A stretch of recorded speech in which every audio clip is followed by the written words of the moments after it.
പ്രണാമം. ഒരു സെക്കൻഡ്, ഞാനൊന്ന് ലൈവ് ഇട്ടോട്ടെ. ലൈവ് ലാപ്ടോപ്പിൽ ചെറിയ ഇഷ്യൂ വരുന്നുണ്ട്, ഞാൻ നോക്കിക്കൊണ്ടിരിക്കുക.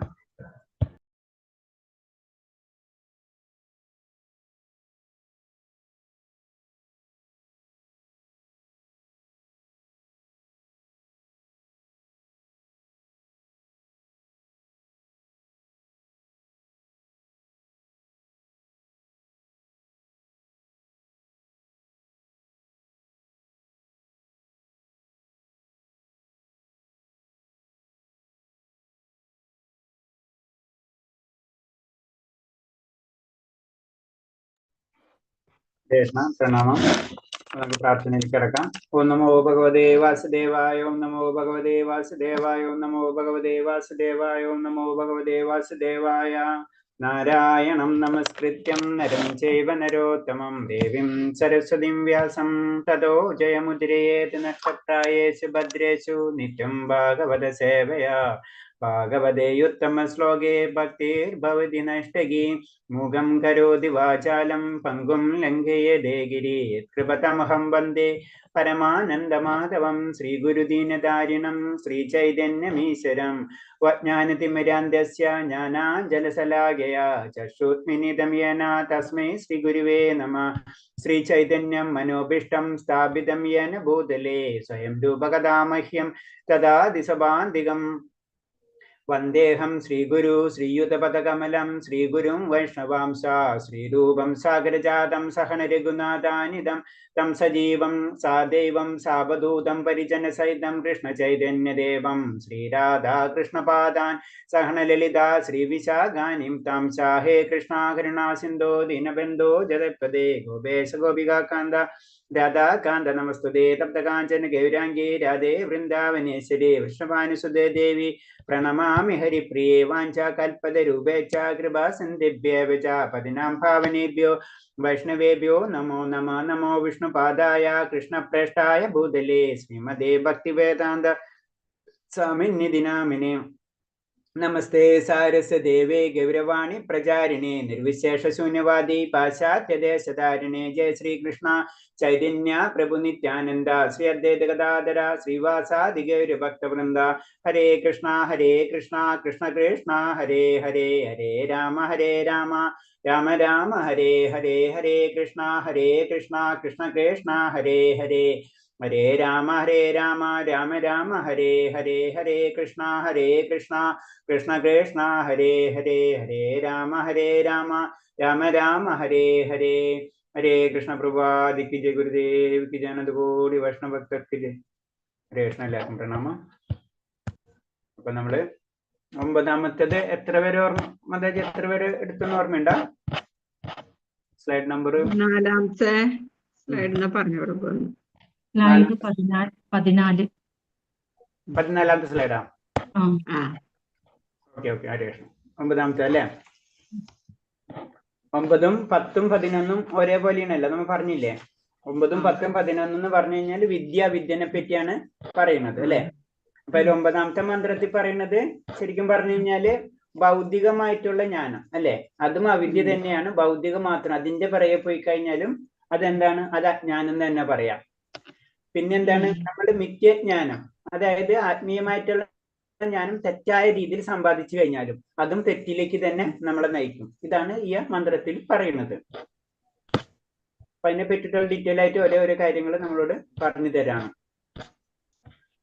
14-ാമത്തെ അല്ലേ? 14.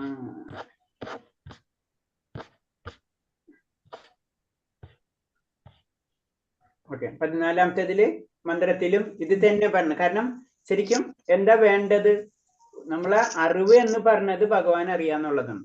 ശരിക്കും അത് തെറ്റായിട്ടുള്ള രീതിയിൽ അറിഞ്ഞു കഴിഞ്ഞാൽ ഭഗവാനെ കിട്ടൂല. ആത്മീയ ജ്ഞാനം തന്നെ തെറ്റായ രീതിയിൽ നമ്മൾ പോകുന്ന വെച്ച് കഴിഞ്ഞാൽ നമുക്ക് ഭഗവാനെ കിട്ടില്ല. കാരണം ഭഗവത്ഗീതയില് കറക്റ്റായിട്ട് അത് പറഞ്ഞിട്ടുണ്ട്. വേദത്തിന്റെ ലക്ഷ്യം എന്ന് പറഞ്ഞത് പരമപുരുഷനെ അറിയുക. അല്ലെങ്കിൽ വേദത്തിൽ പല കാര്യങ്ങൾ എഴുതിണ്ട്, അത് മാത്രം എടുക്കുക. നമുക്ക് ഇഷ്ടമുള്ള കാര്യം മാത്രം എടുത്തു കഴിഞ്ഞാൽ അത് നടക്കില്ല. അതിന്റെ ആ ലക്ഷ്യം നമ്മൾ മനസ്സിലാക്കണം. അപ്പൊ വേദത്തിന്റെ ലക്ഷ്യം എന്ന് പറഞ്ഞത് ഭഗവാനെ അറിയുകയാണ്. എന്നാൽ വേദവതാരതരായ വ്യക്തികൾ പരമപുരുഷ സാക്ഷാത്കാരത്തിൽ തീരെ താല്പര്യരല്ല. അവർ സ്വർഗപ്രാപ്തി മുതലായ ബലതായ കർമ്മങ്ങളിൽ ആകൃഷ്ടരാണ്. നമുക്കറിയാം വേദത്തിൽ മെയിനായിട്ട് 3ആയിട്ട് തിരിച്ചിട്ടുണ്ട്. അതിൽ വരുമ്പോൾ ജ്ഞാനകാണ്ഡമുണ്ട്, ഉപാസനകാണ്ഡമുണ്ട്, അതുപോലെ തന്നെ കർമ്മകാണ്ഡമുണ്ട്. അപ്പൊ കർമ്മകാണ്ഡ സെക്ഷനാണ് കൂടുതൽ പേർക്കും ഇഷ്ടപ്പെടുന്നത്. അതിലാണ് പല രീതിയിലുള്ള ഫലങ്ങൾ, നമ്മൾ പലതരം പൂജകളും അങ്ങനത്തെ പല കാര്യങ്ങളും അതിൽ വർണ്ണിക്കുന്നുണ്ട്. ഫലം കിട്ടേണ്ട കാര്യങ്ങളുണ്ട്, ദേവത പൂജകളൊക്കെ വളരെ ഡീറ്റെയിൽ ആയിട്ട് പറഞ്ഞു വരുന്നുണ്ട്. അപ്പൊ കൂടുതൽ ദേവലോകത്തേക്ക് കടക്കേണ്ട രീതിയിൽ നമ്മൾ ദൈവികമായ ഗുണങ്ങൾ കിട്ടേണ്ട കാര്യങ്ങളൊക്കെ പറയുന്നുണ്ട് പല. അപ്പൊ അതിൽ മാത്രം താല്പര്യമുള്ള വ്യക്തികളുണ്ട് എന്ന് പറയുന്നത്. അതെന്താണ്, നമ്മളൊരു കാര്യം ചെയ്യുമ്പോൾ അതിന്റെ ഫലം കിട്ടുന്നത്. അതായത് ഭൗതികമായിട്ടുള്ള കാര്യങ്ങളും അതിൽ വർണ്ണിക്കുന്നുണ്ട്. അതിൽ മാത്രം ആകൃഷ്ടനായിരുന്ന വ്യക്തികളെയാണ് വേദവതാരതർ എന്ന് പറയുന്നത്. അത് പറഞ്ഞു. പക്ഷെ ആ ലക്ഷ്യം എന്താണ്? വേദങ്ങളുടെ ലക്ഷ്യം അത് ഭഗവാൻ തന്നെ ഉപദേശിച്ചു കൊടുത്തിട്ടുള്ളത് നമുക്കറിയാം. അപ്പൊ വേദത്തിന്റെ ലക്ഷ്യം ഭഗവാൻ അറിയാൻ വേണ്ടിയിട്ടുള്ളതാണ്. ലാസ്റ്റ് വേദാന്തം എന്ന് പറഞ്ഞു, വേദങ്ങൾ അന്തം. അത് നമുക്കറിയാം ഉപനിഷത്തുകൾ എന്നറിയാം അല്ലെ. ഉപനിഷത്തുകളിലും പറഞ്ഞു വരുന്നത്, ഇപ്പൊ ഇത് നമ്മൾ പഠിക്കുന്നത് ഉപനിഷത്ത് തന്നെയാണ് അല്ലെ. 108 ഉപനിഷത്തില് മെയിൻ ആയിട്ടുള്ള 10 ഉപനിഷത്തുള്ള ഒന്നായ ഈശാവാസ്യ ഉപനിഷത്തിൽ അത് ക്ലിയർ ആയിട്ട് ഭഗവാന്റെ കാര്യം തന്നെയാണ് പറയുന്നത്. വിസ്മൃതിയിലാണ്ട് ജീവന് പരമപുരുഷനുമായുള്ള ബന്ധം വീണ്ടെടുക്കുകയാണെന്ന് വേദങ്ങളുടെ യഥാർത്ഥ ലക്ഷ്യം സാക്ഷാത്കരിച്ചതിന് പകരം, അതായത് നമ്മൾ ഈ ഭൗതിക ലോകത്തിലേക്ക് വന്നതോടുകൂടി നമ്മൾ എന്താണ് പഴയ കാര്യങ്ങൾ മറന്നു പോകണം. ഭഗവാനിൽ നിന്നാണ് നമ്മൾ വന്നത്, ഭഗവാനിനുള്ള ബന്ധം നമുക്ക് അറിയണില്ല. അത് തിരിച്ചെടുക്കുന്നതിന് വേണ്ടിയാണ് വേദത്തിന്റെ ലക്ഷ്യം. അപ്പൊ അതിന് പകരം നമ്മൾ ഇന്ദ്രിയ സംതൃപ്തിക്ക് സ്വർഗീയ ആനന്ദം പോലുള്ള കാര്യങ്ങളാണ് വൈദിക വിജ്ഞാന ലക്ഷ്യമെന്ന് വേദവതാരതർ കരുതുന്നു. ആ ലക്ഷ്യത്തിൽ നിന്ന് മാറാ, അതിൽ പറഞ്ഞിട്ടുള്ള ആവശ്യമുള്ള കാര്യങ്ങളും, ആവശ്യം എന്ന് പറഞ്ഞാൽ എനിക്ക് ഇഷ്ടമുള്ള കാര്യം ഞാൻ അതിൽ നിന്ന് എടുക്കാം. ഇപ്പൊ ഭഗവത്ഗീത നമുക്കറിയാം, ഭഗവാന്റെ ഉപദേശം എന്ന് പറയുമ്പോൾ സിമ്പിൾ ആയിട്ട് പറയാ അതെന്നൊരു ഭക്തിയാണ് അല്ലെ. അതിൽ പല കാര്യങ്ങൾ കണ്ടിട്ടുണ്ടാവും. അതിൽ എന്തൊരു ഇപ്പൊ നല്ല ഭക്ഷണത്തിന്റെ കാര്യങ്ങൾ പറഞ്ഞിട്ടുണ്ട് അല്ലെ. സാത്വികമായിട്ടുള്ള ഭക്ഷണ രീതികൾ, സാത്വികമായിട്ടുള്ള ദാനങ്ങൾ, അതുപോലെ തന്നെ ഒരു വ്യക്തിനെ കണ്ട് സൈക്കോളജി, ഇതൊക്കെ നമുക്ക് അതിൽ കാണാം. അപ്പൊ ഇത് സൈക്കോളജി ആണെന്ന് പറയുന്ന വ്യക്തികളെ പോലെ ഇന്ന് പറയണമെന്ന് പറയാം. അല്ലെങ്കിൽ ഇത് മാനേജ്മെന്റ് ആണ്, കൃഷ്ണ മാനേജ്മെന്റ് സ്കില്ലാണ് പഠിപ്പിച്ചിരുന്നതെന്ന് പറയുന്ന പോലെയാണ് കാര്യങ്ങൾ പറഞ്ഞത്. അപ്പൊ അതില് എനിക്ക് ആവശ്യമുള്ള മാത്രം കാര്യങ്ങൾ എടുക്കുക, ബാക്കി റിജക്ട് ചെയ്തിട്ട് പറയാം എനിക്കുള്ള ആവശ്യമുള്ള കാര്യം അതാണത്, അതിന്റെ അപ്പുറത്തേക്ക് കടക്കാതിരി. അങ്ങനെ പറയുന്നവരെയാണ് വേദവതാരത എന്ന് പറയുന്നത്. അപ്പൊ എന്താണ്, അവർക്ക് കുറച്ച് കാര്യങ്ങൾ അറിയാവുന്ന കാര്യങ്ങൾ എന്താണ്, അവര് വൈദിക തത്വങ്ങൾ ദുർവിജ്ഞാനം ചെയ്ത് അത്തരക്കാർ ജനങ്ങളെ തെറ്റിദ്ധരിക്കുന്നു. കാരണം സാധാരണ ജനങ്ങൾക്ക് അറിയില്ല. അപ്പൊ എന്താണ്, ഇതാണ് സത്യം എന്നങ്ങോട്ട് പറഞ്ഞ് അവരങ്ങോട്ട് ഫലിപ്പിക്കുക ചെയ്യണം. അപ്പൊ അവരെ തെറ്റായ മാർഗത്തിലേക്ക് അവര് പോകും. അതാണ് ഇതിൽ പറഞ്ഞത്, ആ മിഥ്യാജ്ഞാനം തെറ്റായ ജ്ഞാനത്തിലേക്ക് നമ്മളെ കൊണ്ടുപോകും.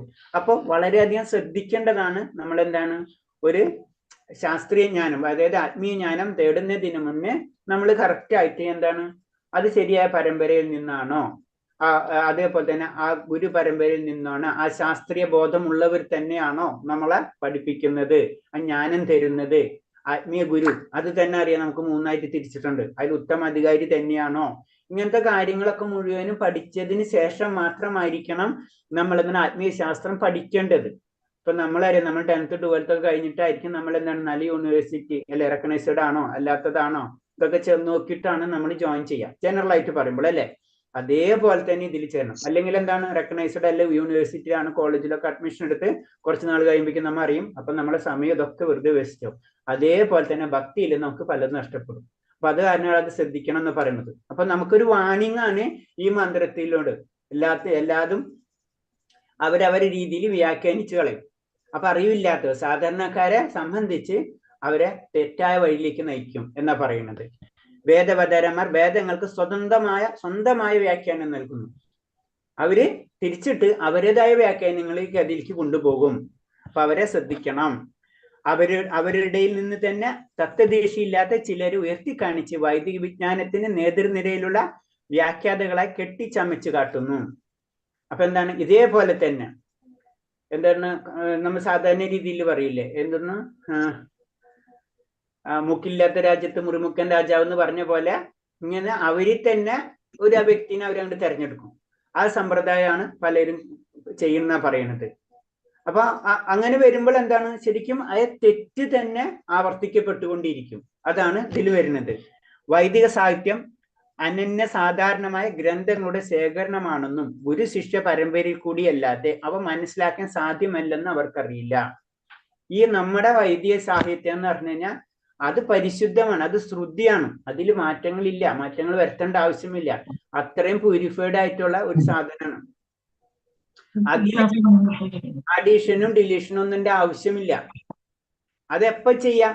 അതിന്റെ തത്വങ്ങൾ മാറ്റേണ്ട. ഇപ്പൊ ഒരു ശിഷ്യന് മനസ്സിലാവണില്ല എന്നൊക്കെ ചില കാര്യങ്ങൾ, അത് പറയേണ്ട രീതിയിൽ ഉദാഹരണ സഹിതം നമുക്ക് പറഞ്ഞു കൊടുക്കാന്നല്ലാതെ അതിലത്തെ ആ സബ്ജക്റ്റ് തന്നെ മാറ്റിക്കളയും. പല ശിഷ്യന്മാരും പല രീതിയിലായിരിക്കും അല്ലെ. നമ്മളൊരു കോളേജിലോ സ്കൂളിലോ പോകുമ്പോൾ നമുക്കറിയാം പലരും പല ലെവലിൽ. അപ്പൊ ടീച്ചേഴ്സ് എന്ത് ചെയ്യും? ഓരോരുത്തരുടെ ലെവലിനനുസരിച്ച് ആ കാര്യങ്ങൾ പറഞ്ഞു കൊടുക്കും.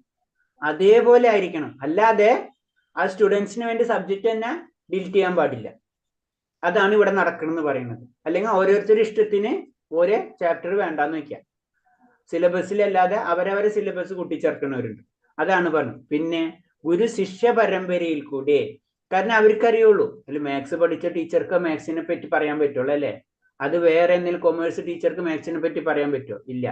അപ്പൊ കൊമേഴ്സ് ടീച്ചർ ഞാൻ മാത്സും കുറച്ച് എനിക്ക് അറിയാന്ന് പറഞ്ഞിട്ട് കൊമേഴ്സ് മാത്സിനെ പറ്റി അല്ലെങ്കിൽ സയൻസിൽ കുറച്ച് മാത്സ് ഉണ്ടെന്ന് പറഞ്ഞിട്ട് കൊമേഴ്സ് എടുത്ത ആളിങ്ങനെ ചെയ്തുകൊണ്ടിരുന്നല്ലോ എന്താണ്, അതൊക്കെ തെറ്റിപ്പോകും ജനറൽ ആയിട്ട് പറയുമ്പോൾ. അപ്പൊ അതിന്റെ ഗ്രാജുവേഷൻ അത് ഓരോരുത്തർക്കും ഓരോ ക്വാളിഫൈഡ് ആയിട്ടുള്ള കാര്യങ്ങൾ അത് മാത്രം അവർ ചെയ്യുക. നമ്മളെ ഗ്രന്ഥങ്ങൾ പരിപൂർണമാണ്. നമ്മളെ ഗ്രന്ഥങ്ങൾ അത്ര ഗ്രന്ഥശേഖരണമാണ്, അല്ലാണ്ട് ചെറിയ ഒരു ഗ്രന്ഥമല്ല. നമുക്കറിയാം 4 വേദങ്ങൾ, അതിന്റെ ഉപവേദങ്ങള്, അതേപോലെ തന്നെ 18 പുരാണങ്ങള്, 18 ഉപപുരാണങ്ങള്, അതേപോലെ തന്നെ 108 ഉപനിഷത്തുകള്, പിന്നെ ആരണ്യങ്ങൾ, ബ്രാഹ്മണങ്ങൾ, വേദ സാഹിത്യങ്ങൾ, പിന്നെ സ്മൃതികൾ, അങ്ങനെ പറഞ്ഞിട്ട് അങ്ങനെ വേദാംഗങ്ങൾ, അങ്ങനെ അനവധി ഉണ്ട്. അപ്പൊ അതൊക്കെ ശരിക്കും മനസ്സിലാവാതിരിക്കണം. അത് ജീവിതം അതിനു വേണ്ടി സമർപ്പിച്ച വ്യക്തികൾക്കാണ്, അല്ലാതെ എന്തെങ്കിലും വായിച്ച് അതിനെപ്പറ്റി എന്തെങ്കിലും എക്സ്പ്ലെയിൻ ചെയ്യുന്നവർക്കല്ല. അപ്പോൾ അന്ന് ജീവിതം മുഴുവനും സമർപ്പിച്ച വ്യക്തികളായിരിക്കും ഗുരു ശിഷ്യ പരമ്പരയിൽ നിന്ന് വരുന്നത്. ആ പരമ്പര തന്നെ അതിനു വേണ്ടിയിട്ടുള്ളതാണ്. ആ ശിഷ്യ പരമ്പര അവർക്ക് ഇതിനാഗ്രഹം, അപ്പൊ അവര് അതിലേക്ക് പോകും. നമുക്കറിയാം കൊമേഴ്സ് പഠിക്കാൻ ഇഷ്ടമുള്ളവരിന് കൊമേഴ്സ് പഠിക്കുന്ന കോളേജിൽ പോകും. എന്നത് പറഞ്ഞ പോലെ ആത്മീയ ശാസ്ത്രം പഠിക്കുന്നവര് ആത്മീയമായ ഗുരുക്കന്മാരെ എടുത്തു പോയി ആ ശിഷ്യ പരമ്പര അതേപോലെ തന്നെ. അവിടെ വേറൊരു ബിസിനസ്സും ഇല്ല. വേറെ എന്തെങ്കിലും ബിസിനസ് അവിടെ കൂടെ നടക്കണമെങ്കിൽ ആ പരമ്പര അതല്ല, ഭഗവാനെ കേന്ദ്രീകരിച്ചിട്ടുള്ള പരമ്പര തന്നെ ആയിരിക്കണം. അപ്പൊ ആ പരമ്പരയിൽ കൂടി മാത്രമേ നമുക്ക് എന്താണ് കാര്യങ്ങൾ മനസ്സിലാക്കാൻ കഴിയുള്ളൂ. അല്ലാതെ വേറെ ഏത് ഷോർട്ട് കട്ട് പോയി കഴിഞ്ഞാലും നമ്മുടെ സമയം വേസ്റ്റ് ആയി പോകും. അതാണ് പറഞ്ഞത്. അപ്പൊ ആത്മീയജ്ഞാനം നേടുന്നതിന് മുന്നേ നമ്മൾ ശ്രദ്ധിക്കണം എന്ന് കൊടുക്കുമ്പോൾ ഒരു വാണിംഗ് ആണ് നമ്മളോട് പറഞ്ഞ നിത്യജ്ഞാനത്തിനെ പറ്റി പറയുന്നത്. വേദങ്ങളുടെ അതീന്ദ്രിയ സന്ദേശം ഗ്രഹിക്കുന്നവനായി ഒരാൾ വിശ്വാസനായ ഒരു ആത്മീയ ആചാര്യനെ സമീപിക്കേണ്ടതാണ്. വളരെ സിമ്പിൾ ആണ്. നമ്മളെ ലോജിക്ക് പറഞ്ഞ മാത്സ് പഠിക്കണമെങ്കിൽ മാത്സ് ടീച്ചറെ എടുത്ത് പോകണം, ഇത്ര ഉള്ളു കാര്യം. അപ്പൊ അതേപോലെ തന്നെ ആത്മീയ ആചാര്യൻ, കാരണം ആത്മീയ ആചാര്യൻ എന്ന് പറയുമ്പോൾ ഒന്നാമത്തേതെന്ന് ഭഗവാനിൽ അടിയുറച്ച വിശ്വാസം ഉണ്ടായിരിക്കണം. ഫസ്റ്റ് ക്വാളിറ്റി അത് നമുക്കറിയാം. രണ്ടാമത്തെ ക്വാളിറ്റി ഈ ശാസ്ത്രഗ്രന്ഥങ്ങളില് അത്ര നൈപുണ്യം ഉണ്ടായിരിക്കണം. മൂന്നാമത്തെ ആ ജീവിതം എല്ലാവരും, അവരെ ഗുരുവായാലും ആ പരമ്പരയാണെങ്കിലും ഭഗവാന് വേണ്ടി സമർപ്പിച്ച പരമ്പരയായിരിക്കണം. അവരെയാണ് നമ്മൾ ഇങ്ങനെ ആത്മീയ ആചാര്യനായിട്ട് നമ്മൾ തെരഞ്ഞെടുക്കേണ്ടത്. നമുക്ക് അതാണ് ആഗ്രഹമെങ്കിൽ. മായ അബൃഹത ജ്ഞാനത്തിൽ പെടുന്ന ജനങ്ങൾ സ്വയം നിർമ്മിത ഈശ്വരനാണ്. അത്തരക്കാർ തങ്ങൾ സ്വയം ഈശ്വരനാണെന്ന് കരുതുകയും മറ്റാരെയും ആദരിക്കേണ്ടതില്ല എന്ന് ധരിക്കുകയും ചെയ്യുന്നു. കുറച്ച് കാര്യങ്ങൾ ഭൗതികതയും ആത്മീയവും ഒക്കെ മിസ് ചെയ്തിട്ട് നമ്മൾ തന്നെ പല നിയമങ്ങൾ ഉണ്ടാക്കുകയും കുറെ ഊഹാഭാവങ്ങൾ കൊണ്ടുവരികയും അത് മറ്റുള്ളവരെയും തെറ്റിദ്ധരിപ്പിക്കുകയും ചെയ്യും. അതാണ് ഈ കൂട്ടരെ പറ്റി പറയുന്നത്. അവർക്ക് ജ്ഞാനമുണ്ട്, മായ അബൃഹത്ത ജ്ഞാന. അപ്പൊ ജ്ഞാനമുള്ളവർ തന്നെയാണ്. പക്ഷെ എന്താണ് ആ ജ്ഞാനം മായ എടുത്ത ജ്ഞാനം, മായയുടെ ഉള്ളിലുള്ള ജ്ഞാനമാണത്. അതിൽ നിന്ന് പുറത്ത് കടക്കാത്തത് വരെയും അവരെന്ത് ഈ ഗുരുസ്ഥാനത്തിലേക്ക് സെറ്റാവില്ല. അതാണ് പറയുന്നത്. അപ്പൊ അവര് തന്നെ ലാസ്റ്റ് കുറച്ചൊക്കെ കഴിയുമ്പോൾ അവര് പറയും ഞങ്ങളെ തന്നെ അങ്ങോട്ട് ആരാധിച്ചോളാൻ പറയും. വിഡ്ഢികൾ ഈശ്വരന്റെ തന്നെ ബഹിരംഗ ശക്തിയെ മായയിൽ അവിടെ നിന്ന് കുടുങ്ങിപ്പെടാൻ സാധ്യതയില്ലെന്ന് ചിന്തിക്കുന്നില്ല. അപ്പൊ തന്നെയാണ് നമ്മൾ എന്തായാലും നമ്മൾ ഒരിക്കലും ഭഗവാനാവില്ല. കാരണം നമ്മൾ ഈ മായയിൽ നിൽക്കുന്നിടത്തോളം കാലം, കാരണം മായ ശക്തി ഏത് സമയത്തും നമ്മളെ അടുത്തുണ്ടാവും. അത് മനസ്സിലാക്കാത്ത വ്യക്തികൾ, അതാണ് പറഞ്ഞത്. ഈശ്വരനെ കൊടുക്കണമെങ്കിൽ മായ അദ്ദേഹത്തെക്കാൾ ശക്തനമായിരിക്കണം. ഭഗവാൻ ഒരിക്കലും മായയിൽ അകപ്പെടില്ല. കാരണം എന്താണ്? ഭഗവാൻ സൃഷ്ടിച്ചതാണ് മായ. പക്ഷെ നമ്മളോ ഒരു സെക്കൻഡ്.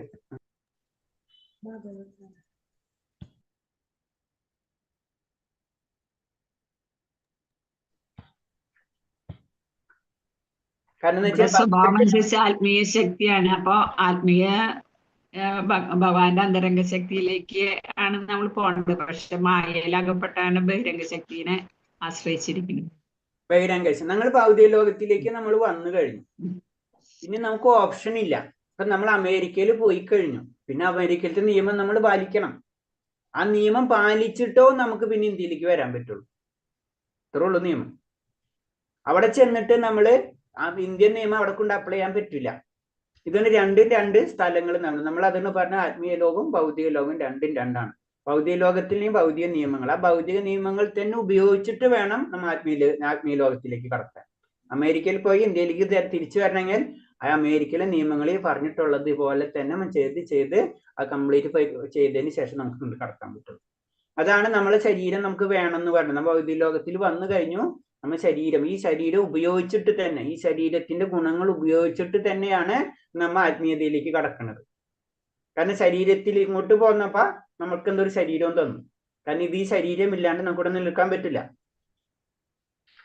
അപ്പൊ മായ ഒരിക്കലും ഭഗവാനെ പിടികൂടില്ല. അപ്പൊ ഭഗവാൻ ഇങ്ങോട്ട് അവതരിച്ചു, ഭഗവാൻ ജനിച്ചാലും ഭഗവാനെ മായ പിടികൂടില്ല. കാരണം ഭഗവാനാണ് സൃഷ്ടിച്ചത്. മായക്ക് അതീതനാണ് ഭഗവാൻ. അപ്പൊ ഭഗവാനും നമ്മൾ രണ്ടും രണ്ടാണ് എന്ന് ആദ്യം തന്നെ നമ്മളെ മനസ്സിലുണ്ടാവണം. ഇത്തരക്കാർ ഈശ്വരനെ സർവശക്തനാണെന്ന് പറയുന്നു. എന്നാൽ സർവശക്തൻ ഈശ്വരനെ കീഴ്പ്പെടുത്താൻ മായയ്ക്ക് സാധ്യമല്ലെന്ന് അവർ പരിഗണിക്കുന്നില്ല. ഇപ്പൊ ഭഗവാൻ ശ്രീകൃഷ്ണൻ എന്ന് പറയുമ്പോൾ ജനറൽ ആയിട്ടുള്ള കൺസെപ്റ്റ് ശരി, ഭയങ്കര പവർഫുൾ ആണ്, അതിമാനുഷികൻ എന്നൊക്കെ നമുക്ക് പറയാം. പക്ഷെ ഇവരെന്താണ് മായയ്ക്ക് ഈശ്വരനെ കീഴ്പ്പെടുത്തുക, സർവശക്തന് ഈശ്വരനെ കീഴ്പ്പെടുത്തുന്ന മായയ്ക്ക് സാധ്യമല്ലെന്ന് അവർ പരിഗണിക്കുന്നില്ല. എന്നാലും അവർ പറയും ഭഗവാൻ ജനിച്ചതാണ്, ഭഗവാൻ അവതരിച്ചതല്ല, ഭഗവാൻ ജനിച്ചതാണ്. ഭഗവാൻ അവതരിക്കുകയാണ്. നമുക്കറിയാം ദേവകി മാതാവിന്റെ കഥ പറയുമ്പോൾ അല്ലെ, ചതുർഭുജ രൂപത്തിൽ ഭഗവാൻ അവതരിക്കുകയാണ്. പിന്നെയാണ് പ്രാർത്ഥനയ്ക്കനുസരിച്ച് ഭഗവാൻ ശരിക്കുമായ ശിശുരൂപം എടുക്കുന്നത്. അപ്പൊ ഭഗവാനെ വെച്ചിട്ട് ഒരിക്കലും നമുക്ക് കമ്പയർ വരുന്നില്ല. അപ്പൊ അതിന് അവരെ മിഥ്യജ്ഞാനം പറയുന്നത്. കുറച്ചറിവ്, തെറ്റായ അറിവ്. ആ മിഥ്യജ്ഞാനം, തെറ്റായ അറിവ് മറ്റുള്ളവർക്ക് അങ്ങോട്ട് കൊടുക്കുമ്പോൾ ആ സമൂഹം തന്നെ തെറ്റിരിക്കാണ്ട് പോകും. അതാണ് പറയുന്നത്. അവർക്കോ ഒരിക്കലും ഭഗവാന് ലഭിക്കുകയില്ല. കാരണം തെറ്റായ വഴിക്ക് പോയി അതിനനുസരിച്ചുള്ള കാര്യങ്ങൾ അവർ ചെയ്തുകൊണ്ടിരിക്കും. ഹരേ കൃഷ്ണ. ഇതിലേതെങ്കിലും സംശയങ്ങളുണ്ടോ?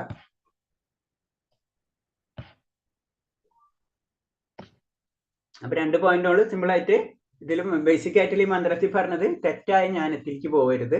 രണ്ടാമത്തെന്ന് പറഞ്ഞ് ഭൗതികമായ കർമ്മങ്ങളിലേക്കും പോകരുത്. ഭൗതികമായിട്ടുള്ള കർമ്മമാണ് ഫൈനൽ എന്നുള്ള രീതിയിൽ പോയി കഴിഞ്ഞാൽ നമ്മൾ ഒരിക്കലും ആത്മീയ ലോകത്തിലേക്ക് നമ്മൾ കടക്കില്ല. കാരണം അതിൽ ബിസി ആയിരിക്കും. ജനന മരണ ചക്രങ്ങളിൽ നമ്മൾ ബിസിയാവും. നമ്മൾ അതിൽ നിന്ന് ബിസി 99% നമ്മളെല്ലാം നമുക്കറിയാം. അത് അങ്ങനെയാണ് നമ്മളെ ജീവിതം സെറ്റായിട്ട് എടുക്കുന്നത്. അപ്പൊ അത് മാത്രം ചിന്തിച്ച് ഭഗവാൻ ഇല്ല, ഇതാണ് ഭൗതിക ലോകമാണ് ഫൈനൽ എന്ന് വിചാരിച്ച് ഇങ്ങനെ പോയിക്കൊണ്ടിരുന്ന ഈ ജനന മരണ ചക്രങ്ങളിൽ കൂടെ നമ്മൾ എപ്പോഴും കടന്നുകൊണ്ടിരിക്കും. ക്ലേശങ്ങൾ വന്നുകൊണ്ടിരിക്കും. ക്ലേശങ്ങൾ നമുക്ക് സ്റ്റോപ്പ് ചെയ്യാനേ പറ്റില്ല. നമ്മളിതിൽ ഏതെങ്കിലും ഒരു വ്യക്തി ദുഃഖം ആഗ്രഹിക്കുന്നവരാരെങ്കിലും ഉണ്ടോ? നമ്മളിലും ദുഃഖം ആഗ്രഹിക്കുന്നവരാരെങ്കിലും ഉണ്ടോ? ആരും ഉണ്ടാവില്ല. ആരെങ്കിലും ഉണ്ടോ? ഉണ്ടാവില്ലല്ലോ. മാത്രം പ്രാർത്ഥിച്ചിട്ടുണ്ടായിരുന്നു ഭാഗവതത്തിൽ കേൾക്കുന്നു. അല്ല, നമ്മളെ പോയിന്റ്സിൽ ദുഃഖം ആഗ്രഹിക്കുന്നവരായിരിക്കും ഉണ്ടാവില്ല. ആരും ഉണ്ടാവില്ല. പക്ഷെ നമ്മുടെ ജീവിതത്തിൽ ദുഃഖം ഉണ്ടാവാറില്ലേ? അല്ലേ? അപ്പൊ അതിന്റെ അർത്ഥം എന്താണ്? ഈ ദുഃഖം എന്ന് പറയുന്നത് നമുക്ക് തടഞ്ഞു നിർത്താൻ പറ്റില്ല. അപ്പൊ അതിന് ആ പോയിന്റ് നമുക്ക് ക്ലിയർ ആണ്. ദുഃഖം നമ്മൾ ആഗ്രഹിക്കാതാണ്, പക്ഷെ നമുക്ക് ദുഃഖം കിട്ടുകയും ചെയ്യും. അപ്പൊ എന്തുകൊണ്ട് ദുഃഖം മാറ്റാൻ വേണ്ടിയാണ് പല പരിപാടികളും നമ്മൾ ഇങ്ങനെ ഭൗതിക ലോകത്തിൽ ചെയ്തുകൊണ്ടിരിക്കുന്നത്. പക്ഷെ ഇത് നമ്മളെ കൂടെ തന്നെ വന്നുകൊണ്ടിരിക്കുക. സന്തത സഹചാരി പോലെ ഇത് നമ്മളെ കൂടെ എപ്പോഴും ഉണ്ടാവും. അതാണ് പറഞ്ഞത് ഈ ഭൗതിക ലോകത്തിന്റെ നിയമം അതാണ്. അത് എപ്പോഴും നമ്മളെ കൂടെ വന്നുകൊണ്ടിരിക്കും. ജനന മരണ ക്ലേശങ്ങൾ, ത്രിവിധ ക്ലേശങ്ങളായാലും ഏത് ക്ലേശങ്ങളായാലും അത് നമ്മളെ കൂടെ തന്നെ. അത് മരണത്തിന് ശേഷവും ഉണ്ടാവും. അതാണ് കർമ്മം. കർമ്മബലം പറയണത് അടുത്ത ജന്മത്തിലേക്ക് അത് കാരി ഫോർവേഡോ.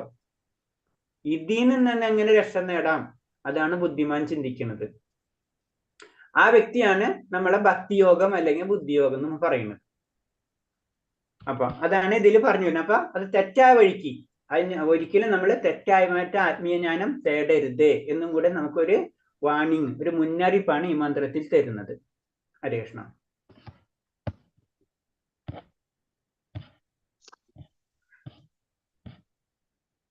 Okay okay. അപ്പൊ നമുക്ക് അടുത്ത സ്ലൈഡ്, അടുത്ത മന്ത്രത്തിലേക്ക് എടുക്കട്ടെ. ഇതിൽ സംശയം ഉണ്ടോ? ഹരേ കൃഷ്ണ.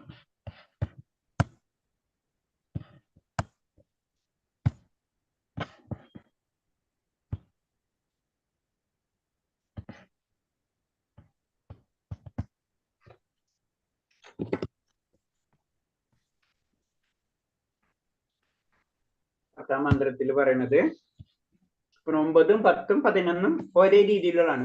വിദ്യനെ പറ്റി തന്നെയാണ് നമ്മൾ പറയുന്നത്. പത്താം മന്ത്രത്തിൽ പറയുന്നത് അന്യാത് ഏവഹോർ വിദ്യ അന്യത്താഹുർ അവിദ്യയാ ഇതി ശുശ്രുമതീരാണാം യേനസ്തത് വിജചക്ഷീരേ അന്യാത് ഏവഹുർ വിദ്യ അന്യത്താഹുർ അവിദ്യയാ ഇതി ശുശ്രുമതീരാണാം യേനസ്തത് വിജചക്ഷീരേ. അല്ല, വിവർത്തനത്തിൽ പറയുന്നത് ജ്ഞാന സംസ്കാരത്തിൽ നിന്ന് ഒരു ഫലം ലഭിക്കുമെന്നും അജ്ഞതയിൽ നിന്ന് വ്യത്യസ്തമായ ഒരു ഫലം സിദ്ധിക്കുമെന്നും വിവേകികൾ വ്യാഖ്യാനിച്ചിട്ടുണ്ട്. ജ്ഞാനം, അജ്ഞാനം, വിദ്യ, അവിദ്യ, ജനറൽ ആയിട്ട് പറഞ്ഞ തന്നെ. അപ്പൊ ജ്ഞാനത്തിലൂടെ, അറിവിലൂടെ നമുക്കൊരു ഫലം കിട്ടും, അജ്ഞതയിലൂടെ നമുക്ക് വേറൊരു ഫലം കിട്ടും. ജ്ഞാനം എന്ന് പറഞ്ഞു കഴിഞ്ഞാൽ സത്യത്തെ അറിയുക, അതാണ് ജ്ഞാനം. ആ സത്യം എന്ന് പറയുന്നത് ഭഗവാൻ അറിഞ്ഞു കഴിഞ്ഞാൽ നമുക്ക് അതിൽ നിന്നൊരു ഫലം കിട്ടും. ഭഗവാൻ അറിയാത്തത് എന്ത് ചെയ്താലും അത് അജ്ഞതയാണ്, അതിൽ നമുക്ക് വേറൊരു ഫലം കിട്ടും. അതാണ് രണ്ട് ക്ലിയർ കട്ട് നമുക്ക് പറയുന്നത്. ഒന്ന് അജ്ഞത, ഒന്ന് ജ്ഞാനം, ഒന്ന് അജ്ഞാനം. ജ്ഞാനം എന്ന് പറഞ്ഞാൽ ഭഗവാൻ ഭഗവാനെ പറ്റി അറിവ്, ഭഗവാന്റെ അറിവ്, അതാണ് ജ്ഞാനം. ബാക്കി എന്തോ അതല്ലാതെ അജ്ഞാനം. അതിൽ നമ്മ പറയുന്നത് പുണ്യപാപ, ഇതൊക്കെ അതിൽ വരുന്നതാണ്. അതാണ് സർവധർമ്മ പരിത്യാഗ പോയിന്റ് മാത്രം ശ്രദ്ധിച്ചാൽ മതി. അതാണ് ഇതില് ഈ മന്ത്രത്തിൽ തന്നെയാണ് പറയുന്നത്.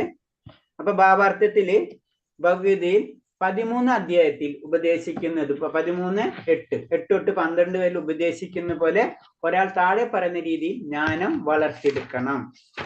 നമുക്ക് പറയണമെന്ന് വെച്ച് കഴിഞ്ഞാല് ജ്ഞാനം അത് അറിവ്, ഭഗവാനെ പറ്റിയുള്ള അറിവ്. അപ്പൊ ഭഗവാനെ പറ്റിയിട്ടുള്ള അറിവ് നമ്മൾ നേടണമെങ്കിൽ നമുക്ക് കുറച്ച് യോഗ്യതയും കൂടെ നമ്മൾ ഉണ്ടാക്കിയെടുക്കണം.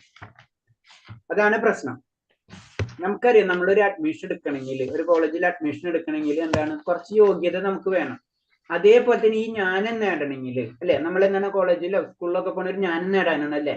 ആ ജ്ഞാനം നേടണമെങ്കിൽ നമുക്ക് കുറച്ച് എന്താ പറയുക, നമ്മൾ കുറച്ച് കാര്യങ്ങൾ നമ്മൾ ചെയ്യണം അല്ലെ. കാലത്ത് എണീക്കണം, സ്കൂളിൽ പോകണം, യൂണിഫോം ഇടണം, പഠിക്കണം, അങ്ങനത്തെ കാര്യങ്ങൾ ഇതൊക്കെ നമ്മൾ ചെയ്യണം. എന്നതുപോലെ ഈ ജ്ഞാനം നേടുന്നതിന് കുറച്ച് യോഗ്യതകൾ നമ്മൾ ഉണ്ടാക്കിയെടുക്കണം എന്ന് പറയുന്നത്. ആ യോഗ്യതകളാണ് 13-ാം അധ്യായത്തില് ഏത് ഭഗവത്ഗീതയില് 13-ാം അധ്യായത്തില് 8 തൊട്ട് 12 വരെ ഉള്ളത്. 8 തൊട്ട് 12 വരെങ്കിലും ഓർമ്മയുണ്ടത് നോക്കിട്ട് പറയാം. അതായത് ശരിക്കും അതിൽ പറഞ്ഞു തരുന്നുണ്ട് വിനയം, സത്യസന്ധത, അഹിംസ, ദാനം, ഇതൊക്കെ നമ്മളിൽ കൊണ്ടുവരണം. അതായത് സാത്വിക ഗുണങ്ങൾ നമ്മളേക്ക് നിന്ന് കൊണ്ടുവരാത്തോടത്തോളം കാലം നമ്മൾ എന്താണ്, ഒരിക്കലും പരിപൂർണമായിട്ടുള്ള ജ്ഞാനം നമുക്ക് ലഭിക്കില്ല. അതിൽ പറഞ്ഞ 13-ാം ഇതിൽ പറഞ്ഞത് വിനയം, ഗർവില്ലായ്മ, അഹിംസ, ക്ഷമ, ലാളിത്യം, ആത്മഗുരുവിനെ സമീപിക്കൽ, അങ്ങനെ പറഞ്ഞിട്ട് അനവധി ഉണ്ട്. അങ്ങനെ എല്ലാതോടും കൂട്ടിയിട്ട് 18 ക്വാളിറ്റി ആണെന്ന് എനിക്ക് തോന്നുന്നത്. അതിന് 18 ക്വാളിറ്റി വന്നു കഴിഞ്ഞാലേ മാത്രമേ നമ്മൾക്ക് എന്താണ് ഒരു യോഗ്യത എന്ന് പറഞ്ഞത്. ഇത്തരം യോഗ്യതകൾ നമ്മൾ നേടണം ജ്ഞാനത്തിന് വേണ്ടി. ഇപ്പൊ നമുക്ക് പല കാര്യങ്ങളും, നമുക്ക് വിനയം നമുക്ക് കുറവാണെങ്കിലും നമ്മൾ അത് ചെയ്തെടുക്കണം. അപ്പൊ അങ്ങനെ ഓരോ ഗുണങ്ങൾ, ലാളിത്യം, ശുചിത്വം, സ്ഥൈര്യം, ജനറൽ ആയിട്ട് പറഞ്ഞു നമ്മളത് ട്രൈ ചെയ്യണം എന്ന് പറഞ്ഞത് ജനറൽ ആയിട്ട് നമ്മൾ സിമ്പിൾ ആയിട്ട് ചിന്തിക്കാതെ, അതായത് ശുചിത്വം തന്നെ ചിന്തിക്കാം. ഇപ്പൊ നമ്മളെ രീതിയിൽ യൂറോപ്യൻ കൺട്രീസ് കമ്പാരിറ്റീവ് നമ്മൾ ജനറൽ ആയിട്ട് നമുക്ക് മനസ്സിലാവേണ്ട ഭാഷയിൽ പറയുന്നതാണ് ശുചിത്വം അല്ലെ. അവിടുത്തെ കൾച്ചർ എന്താണ് ശുചിത്വം, നമ്മുടെ കയ്യിൽ ഉണ്ടായിരുന്നു, അതൊക്കെ വേറെ കാര്യം. പക്ഷെ എന്നാലും ശുചിത്വം അല്ലെ. കാരണം അത് അവര് കൺട്രോൾ ചെയ്തെടുക്കണം. അവന് ഒരേ പാകിസ്ഥാൻ അവര് സത്യസന്ധത അവർക്ക് ഇല്ലാത്ത ഒരു കാര്യമാണ് അല്ലെ. അപ്പൊ എന്താണ്, പക്ഷെ നമുക്ക് കമ്പാരിറ്റീവ് കൂടുതലുള്ളതാണ്. അപ്പൊ അതിന് അത് നമ്മൾ ഡെവലപ്പ് ചെയ്യണം. അതേപോലെ തന്നെ നമ്മള് കുറെ നിയന്ത്രണങ്ങൾ വെക്കണം ജീവിതത്തിൽ. അങ്ങനെ നിയന്ത്രണത്തിൽ വെക്കാതെ ഒരിക്കലും നമുക്ക് മുന്നിലേക്ക് പോകാൻ പറ്റില്ല അല്ലെ. നമ്മൾ സാധാരണ നമ്മളെല്ലാവരും ജനറൽ ആയിട്ട് പ്രത്യേകിച്ച് നമ്മളെല്ലാവരും കുളിക്കും കാലത്ത് അല്ലെ. അപ്പൊ അതേപോലെ എല്ലാവരും കുളിക്കുന്നവരുണ്ട്. അപ്പൊ യൂറോപ്യൻസ് കുളിക്കാത്തവരുണ്ടാവും അല്ലെ. അപ്പൊ അതേപോലെ ശുചിത്വം. അപ്പൊ എന്താണ്, അത് നമ്മൾ സ്ഥിരമായിട്ട് ചെയ്ത് അത് നമ്മൾ ആ സ്വഭാവമാക്കി എടുക്കണം. അതാണ് പറഞ്ഞത്. അപ്പൊ എന്താണ്, ആ സാത്വിക ഗുണത്തിലേക്ക് നമ്മൾ ഉയരും. അല്ലെങ്കിൽ ഞാൻ ഇനിയൊന്നും ചെയ്യില്ല എന്ന് പറഞ്ഞു കഴിഞ്ഞാൽ ശരിയാവില്ല. അത് നമ്മൾ ജീവിതത്തിൽ പതുക്കെ കൊണ്ടുവരണം. അതുപോലെ തന്നെ ഇതൊക്കെ അങ്ങനെ പല കാര്യങ്ങളുണ്ട്. എന്താ, അങ്ങനെ 18 കാര്യങ്ങളാണ് ജനറൽ ആയിട്ട് ഇതിൽ പറഞ്ഞത്. ഇതൊക്കെ നമ്മൾ പതുക്കെ ഇന്ദ്രിയത്തിനെ നിയന്ത്രിക്കണം. ഇത് നമ്മുടെ ഡ്യൂട്ടി തന്നെയാണ്. അപ്പൊ അങ്ങനെ ചെയ്തു വന്നാലേ ആ ജ്ഞാനത്തിലേക്ക് നമുക്ക് ജ്ഞാനം ലഭിക്കുള്ളൂ. അല്ലാത്തടത്തോളം കാലം ആ പരിശുദ്ധിയിലേക്ക് കടക്കുന്നത് വരെയും നമുക്ക് പൂർണ്ണമായിട്ടുള്ള ജ്ഞാനം ലഭിക്കില്ല.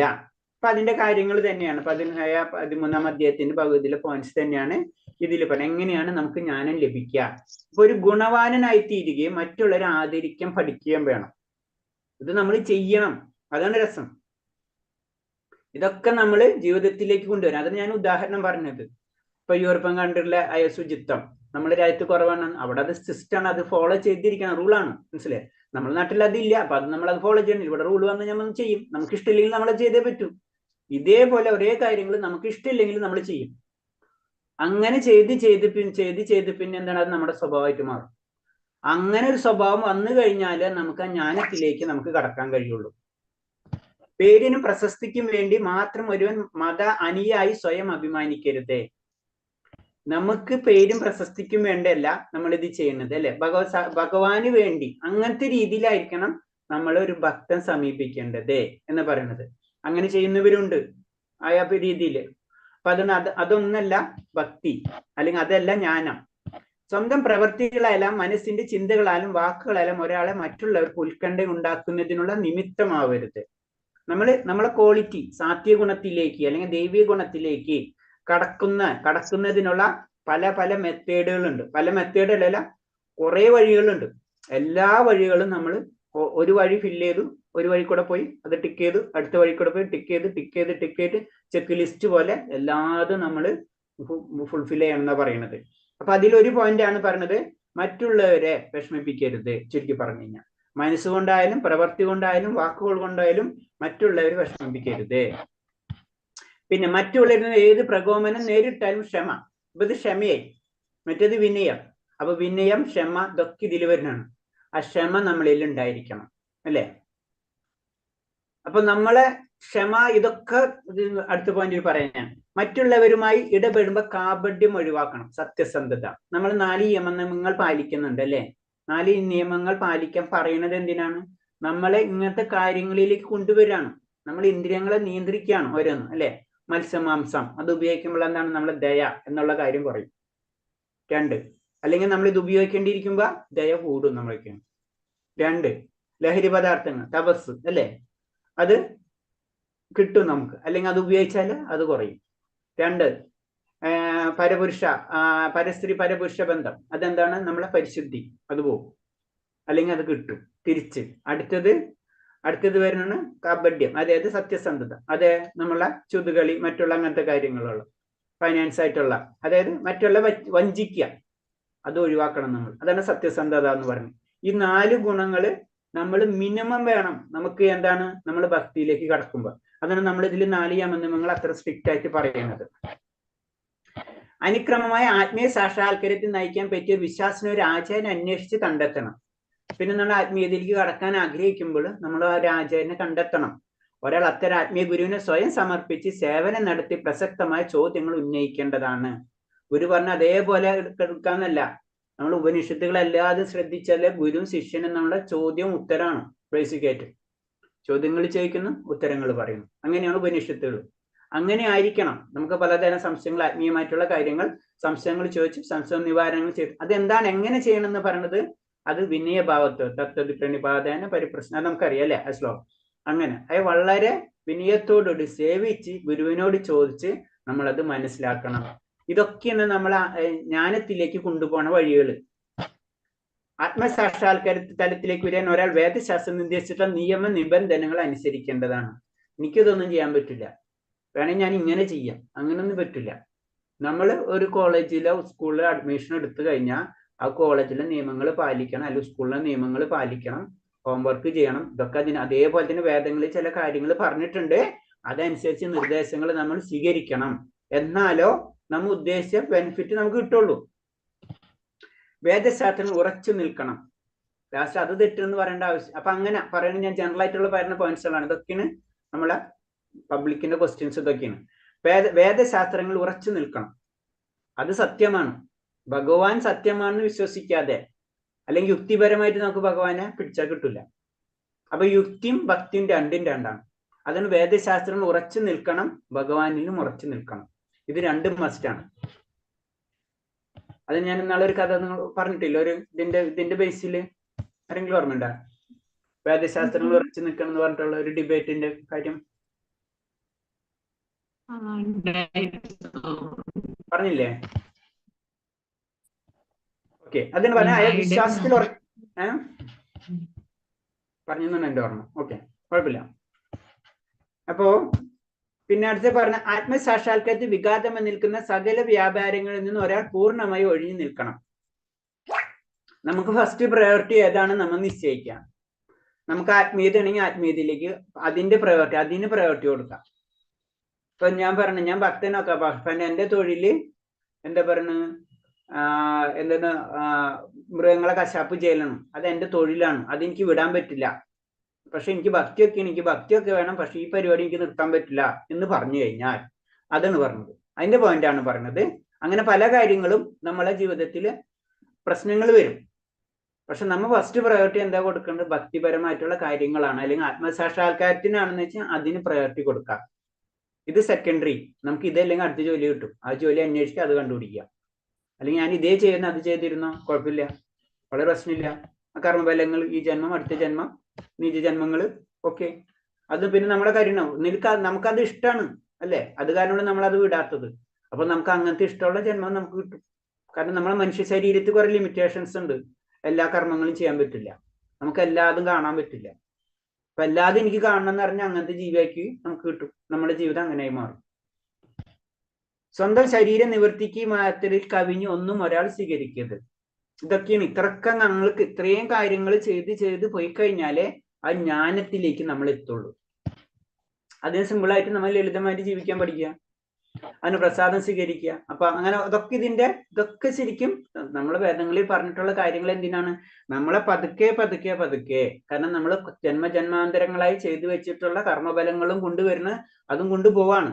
അപ്പൊ എന്താണ്? അതിന് പതുക്കെ മാറ്റങ്ങൾ വരുത്തുന്നതാണ് നമ്മളെ അനുഷ്ഠാനങ്ങളും ആചാരങ്ങളൊക്കെ. അങ്ങനെ മാറ്റം വരുത്തി ലാസ്റ്റ് നമ്മൾ ഗൃഹസ്ഥം, വാനപ്രസ്ഥം, സന്യാസം, അല്ലെങ്കിൽ മുക്തി, അല്ലെങ്കിൽ മോക്ഷം, അല്ലെങ്കിൽ ഭഗവത് സാക്ഷാത്കാരം, അങ്ങനെ പല പേരില്, അല്ലെങ്കിൽ അതിൽ തന്നെ പല സെക്ഷൻസ് ഒക്കെ ഉണ്ട്, നമുക്കറിയാം.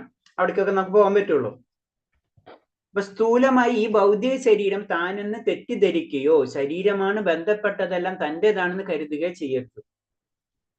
അതായത് ഈ ചുറ്റുപാടും ഞാനാണ് ഈ ചുറ്റുപാടത്തിന്റെ അധിപൻ, അങ്ങനെ നമ്മൾ ചിന്തിക്കരുത്. ഞാനില്ലെങ്കിൽ ഈ ലോകമുണ്ട്, ഞാൻ ഉണ്ടായാലും ഈ ലോകമുണ്ട്.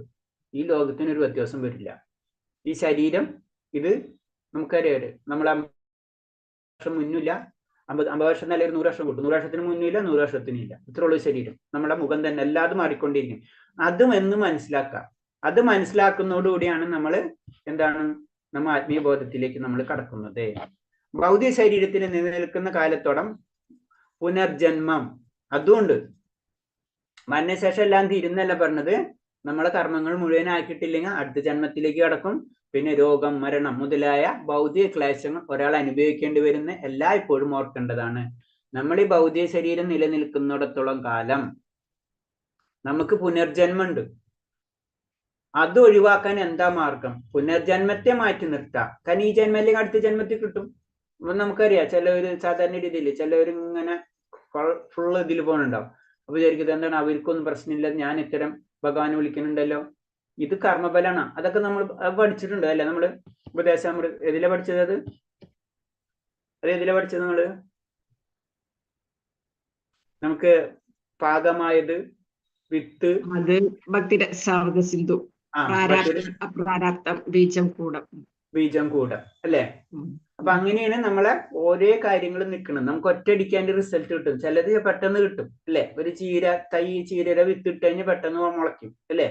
ചിലതോ ഒരു മാവിന്റെ ഇതാണെന്ന് വെച്ച് കഴിഞ്ഞാലോ അത് കുറെ വർഷങ്ങൾ കഴിഞ്ഞിട്ടായിരിക്കും അത് പഴുത്ത് വലിയ കായകളൊക്കെ ആയി മാറും.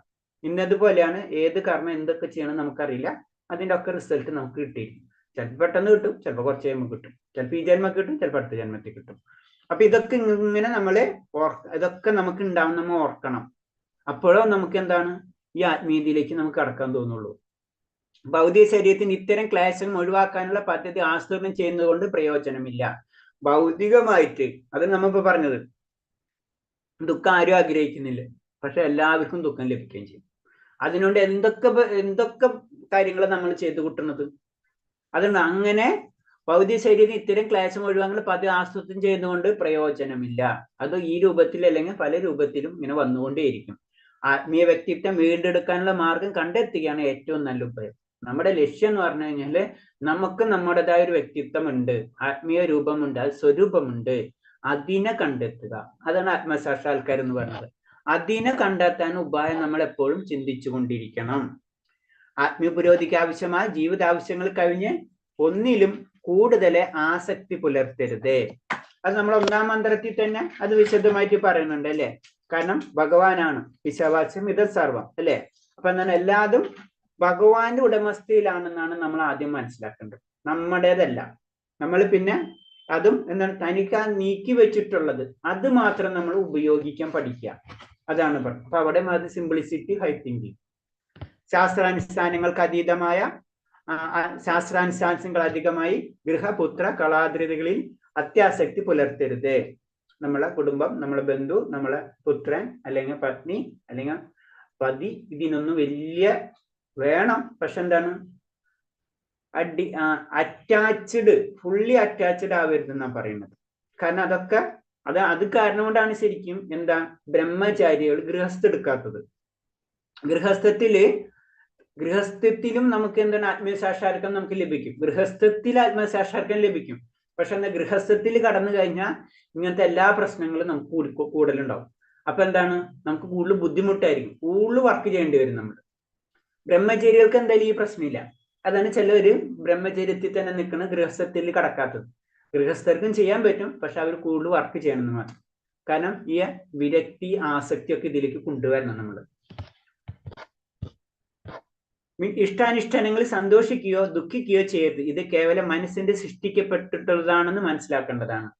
ഈ ദുഃഖം, ഇഷ്ടം, അനുഷ്ഠാനം, സന്തോഷം, ദുഃഖം ഇതൊക്കെ ശരിക്കും നമ്മളേല് ബന്ധപ്പെട്ടതല്ല. ഇതൊക്കെ ശരീരമാണ്. നമ്മളെന്താണ് ആത്മാവാണ്. ആത്മാവ് എന്താണ് സത്ത് ചിത്ത് ആനന്ദം, ഭഗവാന്റെ തന്നെ സ്വരൂപമാണ്, എപ്പോഴും ആനന്ദത്തിൽ നിൽക്കുന്നതാണ്. അപ്പൊ ആത്മാവിന് ഭൗതിക ശരീരത്തിലെ ദുഃഖമോ സന്തോഷമായിട്ട് ബന്ധമില്ല എന്ന് നമ്മൾ മനസ്സിലാക്കണം. പരമപുരുഷനായ ശ്രീകൃഷ്ണന്റെ അചഞ്ചല ഭക്തനായി തീരുകയും അവിടുത്തെ ഭക്തി സേവനത്തിൽ ശ്രദ്ധയുള്ളവനുമായി തീരണം. അപ്പൊ നമ്മുടെ ലക്ഷ്യം എന്ന് പറഞ്ഞത് ഭഗവാനിലെ അചഞ്ചല ഭക്തി ഉള്ളവനായിരിക്കണം, ഭക്തി സേവനത്തിൽ ശ്രദ്ധയുള്ളവനുമായിരിക്കണം. നമ്മൾ ആ ജ്ഞാനത്തിലേക്ക് കടക്കേണ്ട വഴികൾ ഇങ്ങനെ പറഞ്ഞു തരാണ്. എങ്ങനെയാണ് ആ ജ്ഞാനം, സത്ത് ചിത്ത് ആനന്ദം, ആ ജ്ഞാനത്തിലേക്ക് നമ്മൾ എങ്ങനെ കടക്കണം, അതിന്റെ വഴികളാണ് പറഞ്ഞു തരുന്നത് നമുക്ക്. ആത്മീയ സംസ്കാരം വളരുന്നതിന് അനുകൂലമായ ശാന്തമായ ചുറ്റുപാടിലും ഏകാന്തതയിലും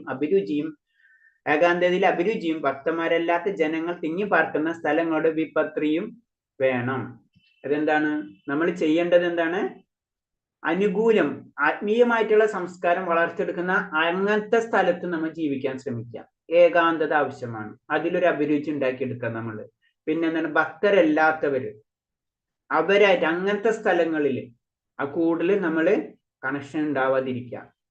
കൂടുതൽ നമുക്ക് നമ്മളെ സമൂഹാവസ്ഥയിൽ നമുക്ക് ആവശ്യമാണ്, പക്ഷെ അതാണ് ജീവിതം എന്ന് വെച്ചിട്ട് പോകരുത്. അതാണ് ഉദ്ദേശിക്കുന്നത്. അതൊക്കെ നമ്മളെ ഭക്തിനെ പിന്നിലോട്ട് വലിക്കും.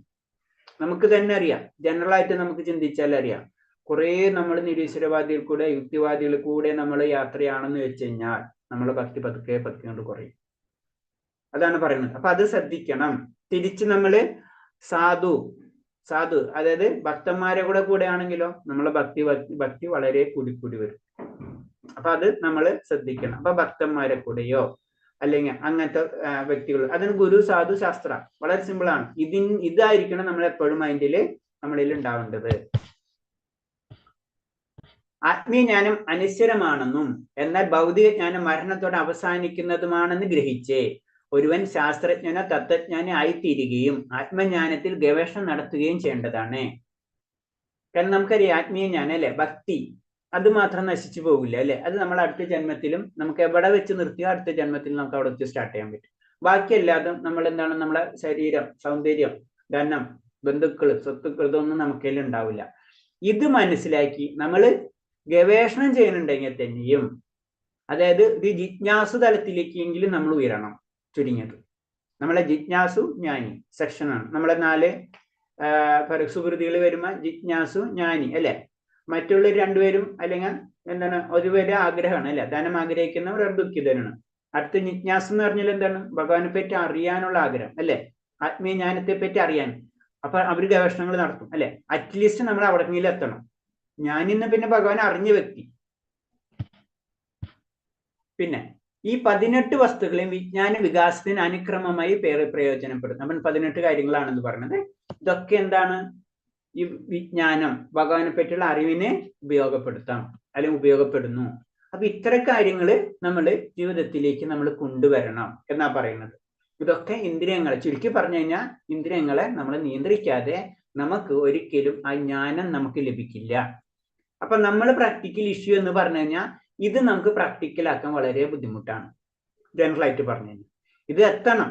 നമുക്കറിയാം ഇപ്പൊ ഒളിമ്പിക്സ് മെഡൽ കിട്ടണമെങ്കിൽ, റണ്ണിങ്ങിൽ മെഡൽ കിട്ടണമെങ്കിൽ 9.9 സെക്കൻഡിനുള്ളിൽ 100 മീറ്റർ കവർ ചെയ്യണം. അത് സത്യമാണ്, അതും ചേഞ്ച് ചെയ്യാൻ പറ്റില്ല. അപ്പൊ നമ്മൾ അതിന്റെ മാർഗങ്ങൾ നമുക്ക് പറഞ്ഞു തരുന്നതാണ്. നമ്മൾ ഇതേപോലെ തന്നെ ഡെയിലി എണീക്കുക, എക്സസൈസ് ചെയ്യുക, അങ്ങനത്തെ കാര്യങ്ങളൊക്കെ ഉണ്ട്. എന്നത് പറഞ്ഞ വലിയ മാർഗങ്ങൾ നമുക്ക് പറഞ്ഞു തരാണ്. പിന്നെ ഇതും ചെയ്യാൻ പറ്റില്ല ലാസ്റ്റ് ചൈതന്യമാവ് പറഞ്ഞത്, അറ്റ്ലീസ്റ്റ് നമുക്ക് പാസ് മാർക്ക് എന്ന് പറയില്ലേ, എവിടെ വേണമെങ്കിലും നമുക്കൊരു കോളേജിൽ അഡ്മിഷൻ എടുത്ത് നമുക്ക് 99% കിട്ടില്ലെങ്കിൽ ജസ്റ്റ് പാസ് മാർക്കെങ്കിലും നമുക്ക് വേണം. അല്ലെങ്കിൽ വേറെ രീതിയിൽ പറഞ്ഞാൽ നമ്മളിപ്പോ എല്ലാവരും ICUലാണ് അല്ലെ. ICUലാകുമ്പോൾ ജനറൽ ആയിട്ട് പറയുമ്പോൾ എന്താണ്, നമുക്ക് ഓക്സിജനാണ് ഏറ്റവും മസ്റ്റ്. വല്ലാണ്ട് നമ്മളെ ആപ്പിളോ മുന്തിരിയോ അല്ലെങ്കിൽ വേറെ ഭക്ഷണ പദാർത്ഥങ്ങളോ പ്രോട്ടീൻ റിച്ച് ഭക്ഷണം ഒന്നല്ല. ആ സമയത്ത് ആ ഓക്സിജനാണ് ഭഗവാന്റെ നാമം എന്ന് പറയുന്നത്. അറ്റ്ലീസ്റ്റ് നമ്മുടെ നാമെങ്കിലും നമ്മൾ ജപിക്കണം. പിന്നെ അടുത്ത ജ്ഞാനത്തിലേക്കും വിജ്ഞാനത്തിലേക്കും ഒക്കെ നമുക്ക് കടക്കേണ്ടത്. അപ്പോഴെന്താണ്, അങ്ങനെ ചെയ്യുമ്പോൾ നമ്മൾ ഓട്ടോമാറ്റിക്കായിട്ട് നമ്മൾ ജ്ഞാനത്തിലേക്ക് കടക്കേണ്ട ആ അവസ്ഥയിലേക്ക് പതുക്കെ നമ്മൾ ഉയരും. അപ്പൊ ഈ 18 കാര്യങ്ങൾ പറയുന്നത്, ഈ 18 കാര്യങ്ങൾ ചെയ്തു കഴിഞ്ഞാൽ അതൊക്കെ നമ്മൾ തന്നെ ഭക്തിയിലേക്ക് നമ്മൾ ഉയർത്തിക്കൊണ്ടുവരും, അല്ലെങ്കിൽ ജ്ഞാനത്തിലേക്ക് നമ്മൾ കൊണ്ടുപോകും. ഈ ജ്ഞാന പ്രക്രിയക്ക് പുറമെ മറ്റു രീതികളിലും അജ്ഞതയുടെ വിഭാഗത്തിൽപ്പെടും. ഇതൊന്നും ചെയ്യാതെ ബാക്കി ചെയ്യുന്ന എല്ലാ കാര്യങ്ങളും അജ്ഞതയാകുന്നു. അപ്പൊ ബാക്കി എല്ലാതും എന്താണ്, ഭൗതികതയായിട്ട് ബന്ധപ്പെട്ടുള്ള കാര്യങ്ങളാണ്. ഭൗതിക ജ്ഞാനത്തിന്റെ വളർച്ചയിലൂടെ അധികം മനുഷ്യൻ കേവലം കഴുതയായി മാറ്റപ്പെടുകയാണ് ചെയ്യുന്നത്. അപ്പൊ ഭൗതിക ജ്ഞാനം എന്ന് പറഞ്ഞാൽ നമ്മളെ കഴുതകളാക്കാണ് അല്ലെ. നമുക്ക് തന്നെ അറിയില്ല നമ്മളെ മുകളിൽ വെച്ചിട്ടുള്ള ലോഡ്. നമ്മുടെ ലക്ഷ്യം, ഒരു കഴുതയുടെ ലക്ഷ്യം എന്താണ്, വൈകിട്ട് ആ യജമാനന് എന്തെങ്കിലും കഴിക്കാൻ കൊടുക്കും, അത്ര ഒരു ലക്ഷ്യം. അതിനു വേണ്ടി തൻ്റെ പുറത്ത് എത്ര ലോഡ് വെച്ചാലും കുഴപ്പമില്ല, എനിക്ക് വൈകിട്ട് എന്തെങ്കിലും ആ കഴുത ഒരിക്കലും ചിന്തിക്കുന്നില്ല, ഒന്ന് തിരിഞ്ഞാൽ മതി അപ്പുറത്തും എന്താണ് നിറയെ പുല്ലുണ്ടെന്ന്. അതാണ് മനുഷ്യന്റെ അവസ്ഥ എന്ന് പറയുന്നത്. അതായത് എല്ലാവരും ആനന്ദമാണ് അന്വേഷിക്കുന്നത്, ഇത് കിട്ടാത്തതും അതാണ്. ആധുനിക സമുദായത്തിൽ കേവലം ഒരു ബാലൻ പോലും താൻ സ്വയം പര്യാപ്തനാണെന്ന് ചിന്തിച്ച് മുതിർന്നവരെ ആദരിക്കാത്തവനായി മാറിയിരിക്കുന്നു. ഇനി ഭൗതിക ലോകത്തിന്റെ പ്രശ്നങ്ങൾ പറഞ്ഞു തരാണ്. ഭൗതിക ലോകത്തില് നമ്മ പഠിക്കുന്ന വിദ്യാഭ്യാസം എന്ന് പറയുന്നത് എന്താണ്, അത് ഒരിക്കലും ആത്മീയതായിട്ട് യാതൊരു ബന്ധമില്ലാത്ത കാര്യങ്ങളാണ്. ആത്മീയതായിട്ട് ബന്ധമില്ലാത്ത കാര്യങ്ങൾ എപ്പോഴും നമ്മളെ താഴ്ത്തിന്ന് താഴത്തെ ലോകങ്ങളിലേക്ക് നമ്മളെ കൊണ്ടുപോകും. അപ്പൊ അതിൽ പറയുന്നതാണ്, ഒരു ചെറിയ കുട്ടിയാണെങ്കിലും അവൻ എന്താണ്, ഈ ലോകം മുഴുവനും അവന്റെയാണ്. അതേപോലെ ആയിരിക്കും അവന്റെ ചിന്ത. നമ്മുടെ സർവകലാശാലയിൽ നൽകപ്പെടുന്ന തെറ്റായ രീതിയിലുള്ള വിദ്യാഭ്യാസം കാരണം ലോകമെമ്പാടുള്ള ആൺകുട്ടികൾ മുതിർന്നവർക്ക് തലവേദനയായിരുന്നു. ആൺകുട്ടികളല്ല പെൺകുട്ടികളും എല്ലാവരും അല്ലെ. എന്താണ്, മുതിർന്നവർക്ക് തലവേദനയായിത്തീരുന്നു. കാരണം എന്ന് വെച്ച് കഴിഞ്ഞാൽ ഭൗതികത മാത്രമുള്ള അവർക്ക് ചിന്ത, അതിൽ ആത്മീയത്തിന്റെ ഒരു അംശം പോലും ഇല്ലെങ്കിൽ സമൂഹത്തിനും രാഷ്ട്രത്തിനും ബുദ്ധിമുട്ടായിരിക്കും. അതാണ് ഭഗവാനെ കേന്ദ്രീകരിച്ച് ചെയ്യാതെ ഏതൊരു പ്രവർത്തികൾ ചെയ്തു കഴിഞ്ഞാലും അത് സമൂഹത്തിനും അല്ലെങ്കിൽ മനുഷ്യകുലത്തിനും തന്നെ ബുദ്ധിമുട്ടായി മാറും. അങ്ങനെ വരുമ്പോൾ സർവകലാശാല അജ്ഞതയുടെ കേന്ദ്രങ്ങളാണ്. അപ്പൊ അവിടെ പഠിപ്പിക്കുന്നത് എന്താണ്? അജ്ഞത മാത്രമാണ്. അജ്ഞത എന്ന് പറഞ്ഞാൽ ഭൗതികതമായിട്ടുള്ള ബന്ധപ്പെട്ടുള്ള കാര്യങ്ങൾ മാത്രം. അതിന് നമ്മൾ ഗൃഹസ്ഥം ആദ്യം ബ്രഹ്മചര്യം എന്ന് പറയുമ്പോൾ അതിൽ എന്താണ് ആത്മീയ വിദ്യാഭ്യാസം എന്ന് പറയുന്നത്. ഗൃഹസ്ഥം എന്ന് പറഞ്ഞാൽ അത് പ്രാക്ടിക്കലാക്കാം, അത് പ്രായോഗികമായിട്ട് നടപ്പിലാക്കാം. അതിനൊരു സമയമാണ് നമുക്ക് ഗൃഹസ്ഥം. അല്ലാതെ ഭൗതികമായിട്ടുള്ള കാര്യങ്ങളായിട്ട് അതിന് ബന്ധമില്ല. ഭൗതികമായിട്ടുള്ള കാര്യങ്ങൾ നടന്നുകൊണ്ടേയിരിക്കും, അത് ഇതിനായിട്ട് ബന്ധമില്ല. അത് അർജുന്റെ കഥ അറിയാം. അർജുനൻ എന്താണ്? അത് യുദ്ധം ചെയ്ത വ്യക്തിയാണ് അല്ലെ? യുദ്ധം അപ്പൊ ധനുർവിദ്യ അർജുനൻ അറിയേണ്ട കാര്യമാണ്. അത് കർമ്മമാണ്, അത് പഠിക്കും, അതിനൊരു സംശയമില്ല. അത് ആളെ നിലനിൽപ്പാണ്, അർജുനന്റെ നിലനിൽപ്പാണ് അത്. പക്ഷെ ബാക്കിയുള്ളതോ അത് അർജുനൻ പഠിക്കണം. അതല്ല നമ്മളെ ഗുരുവിനെ ദ്രോണരെ വധിക്കാൻ പോകുമ്പോ പറയുന്നുണ്ടല്ലോ, അതെനിക്ക് ചെയ്യാൻ പറ്റില്ല, ഞാൻ അങ്ങനെ പഠിച്ചിട്ടില്ല എന്ന് പറയുന്നുണ്ട്. സാധാരണ ജനങ്ങളിൽ അജ്ഞാനം പരിപോഷിക്കപ്പെടുന്നത് കൊണ്ട് ലോകത്തിന്റെ വിവിധ ഭാഗങ്ങളിൽ ദേശീയതയും യുദ്ധോത്സുകതയും വളർന്നു വരുന്നു. അജ്ഞാനം, ഈ ഭൗതിക ലോകമാണ് ഫൈനൽ എന്ന് ചിന്തിക്കുമ്പോഴാണ് ദേശീയതയും യുദ്ധവും ഒക്കെ വരുന്നത്. എൻ്റെ രാജ്യം, എൻ്റെ നാട്, എൻ്റെ കുടുംബം, എൻ്റെ സമൂഹം എന്നൊക്കെ പറ്റി ചിന്തിച്ച് അത് പ്രശ്നത്തിന്റെ മുകളില് പ്രശ്നങ്ങൾ വന്നുകൊണ്ടിരിക്കും. അപ്രമേയമായ ശൂന്യാകാശത്ത് മറ്റനേകം പദാർത്ഥങ്ങളെ പിണ്ഡങ്ങളോടൊപ്പം ഒഴുകി നടക്കുന്ന കേവലം ഒരു പദാർത്ഥ പിണ്ഡം മാത്രമാണ് ഈ ചെറിയ ഭൂലോകമെന്നും ആരും ഓർക്കുന്നില്ല. അപ്പൊ നമ്മളെ പ്രപഞ്ചത്തെ പറ്റി ഒന്ന് വർണ്ണിക്കുകയാണ്. നമുക്കറിയാവുന്ന കാര്യങ്ങളാണ് ഇതൊക്കെ. കാരണം എന്ന് വെച്ച് കഴിഞ്ഞാൽ നമുക്കറിയാം സൗരയൂഥം അല്ലെ, ചെറുതായിട്ട് സൂര്യൻ, ഭൂമി, അങ്ങനെയൊക്കെയുള്ള ഗ്രഹങ്ങളുണ്ട്. അതില് ഭൂമി, ആ ഭൂമിയിൽ നമ്മൾ എവിടെയാണ്? അപ്പൊ ഭൂമിനെ വെച്ച് നോക്കുമ്പോ മറ്റുള്ള ഇപ്പൊ എന്താ പറയാ ഗാലക്സീസ്, അപ്പൊ നമ്മ മിൽക്കി വേ ഗാലക്സി തന്നെ കോടിക്കണക്കിന് സൂര്യന്മാരാണ്. അതിലൊരു സൂര്യനാണ് ഏതാണ്? സൂര്യനില് ഒരു ഗ്രഹം മാത്രമാണ് ഭൂമി. അതിന് നമ്മുടെ അവസ്ഥയാ നമ്മൾ എവിടെയെന്ന് നമുക്കറിയാം. അത്രേ ഉള്ളൂ. നമ്മൾ മനുഷ്യൻ എന്ന് പറഞ്ഞാൽ വളരെ ഒന്നുമില്ല എന്ന് നമുക്ക് പറഞ്ഞു തരും. ഈ ഒന്നുമില്ലാത്ത വ്യക്തിയാണ് എന്തുകൊണ്ടെന്ന് പറഞ്ഞ് പല കാര്യങ്ങളും ചെയ്തു കൂട്ടുന്നത് അല്ലെ? ഇപ്പൊ മിൽക്കി വേ ഗാലക്സി കഴിഞ്ഞ് പിന്നെ അങ്ങനെ അനവധി ഗാലക്സികളുണ്ട്. അങ്ങനെ ആ ഗാലക്സികൾ തമ്മിൽ കൂട്ടുണ്ട്. അങ്ങനെ പിന്നെ പ്രപഞ്ചം, പിന്നെ നമുക്കിപ്പോ ഒന്നും കൂടെ അറിയാം മൾട്ടി യൂണിവേഴ്സ്, ഇതൊക്കെ ഇങ്ങനെ പറഞ്ഞു പോവാ. ബഹിരാകാശത്തിന്റെ അപാര വിസ്തൃതിയുമായി താരതമ്യം ചെയ്യുമ്പോൾ ഈ ഭൗതിക പിണ്ഡങ്ങളെല്ലാം കണിക സമാനമാണ്. അപ്പൊ എന്താണ്? ആ ലോകത്തെ പറ്റി, ആ പ്രപഞ്ചത്തെ പറ്റി ചിന്തിക്കുമ്പോൾ ഈ ഭൗതിക പിണ്ഡങ്ങൾ, അതായത് ഭൂമിതലം ഒന്നുമില്ല, പിന്നെയാണ് നമ്മള്. അപ്പൊ നമ്മളെ പറ്റി നമ്മൾ ചിന്തിക്കണം എന്നാ പറയുന്നത്. നിരവധി ഗ്രഹങ്ങളുടെ എണ്ണയിലടങ്ങാത്ത ഗ്രഹ സമുച്ചയങ്ങളുണ്ട്. ഗ്രഹത്തിനെ പറ്റി തന്നെ പറയാണ്. പരംപ്രഭുവിന്റെ സൂക്ഷ്മാംശങ്ങളായ നാം ചെറിയ ജീവികളാണെങ്കിലും ഈ അളവറ്റ ഗ്രഹങ്ങൾ ആധിപത്യത്തിന് വേണ്ടി ശ്രമിക്കുന്നു. അതിനെ നാം വീണ്ടും വീണ്ടും ജനിക്കുകയും മരിക്കുകയും വാർദ്ധക്യ രോഗാദികളിൽ പീഡിതരാകുകയും ചെയ്യുന്നു.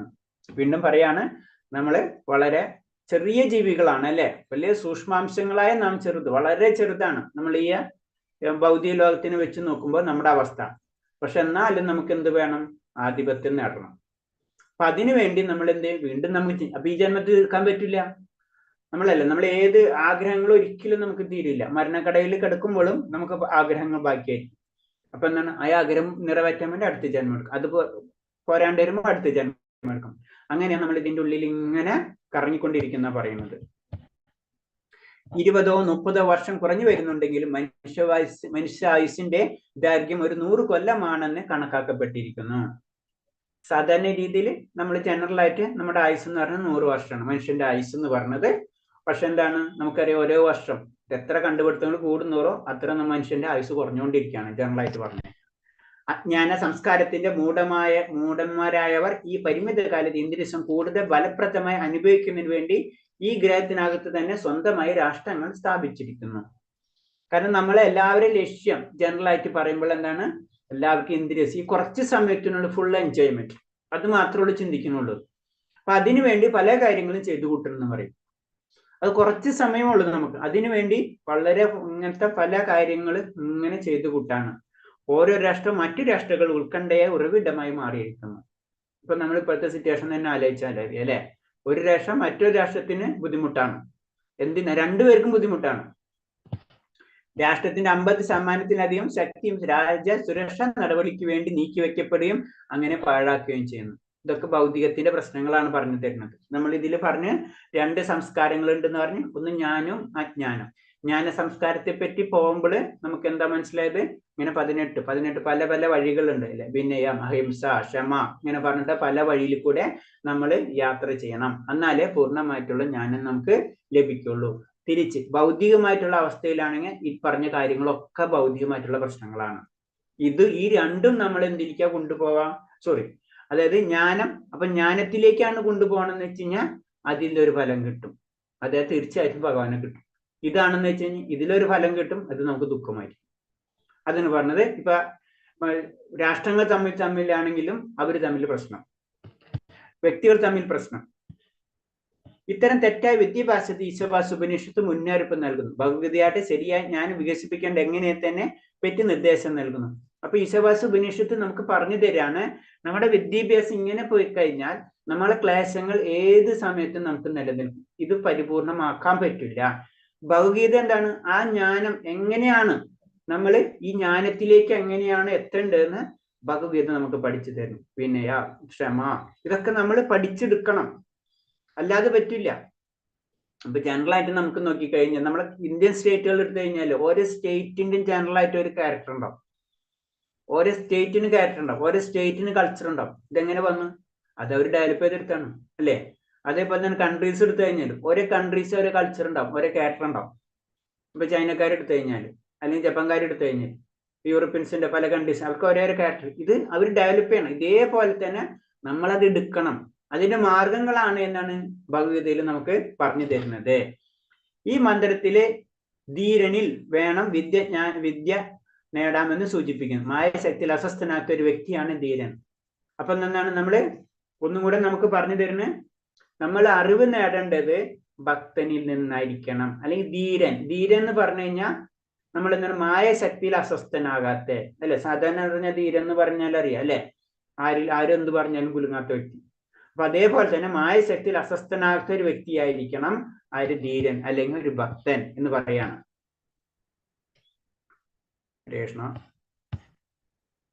23 കേട്ടോ. ഹരേഷ്ണ 23ാമത്തെ സ്ലൈഡ് വിട്ടെടുക്കാം. നാളെ ഇത്തരം പറഞ്ഞതിൽ എന്തെങ്കിലും പോയിന്റ്സ് ചോദിക്കാനുണ്ടോ?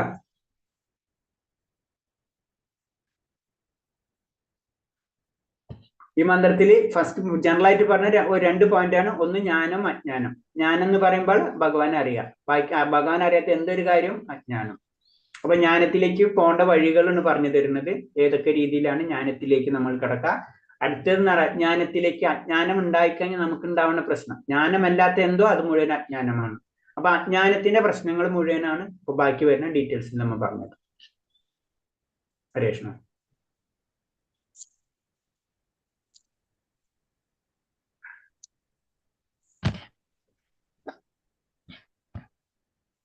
ശരി. അപ്പൊ നിർത്തിക്കോട്ടെ. ഹരേഷ്ണ ശരി. പഞ്ചകൽപരൂപച്ച കൃപാസിന്ധ്യാപച്ച 14 പാവനേപി വൈഷ്ണവേപി നമാനന്ദ കോടി വൈഷ്ണവ ഭക്തി കൃപാദിക്ക്. ഹരേഷ്ണ എല്ലാവർക്കും പ്രണാമം. ഹരേഷ്ണ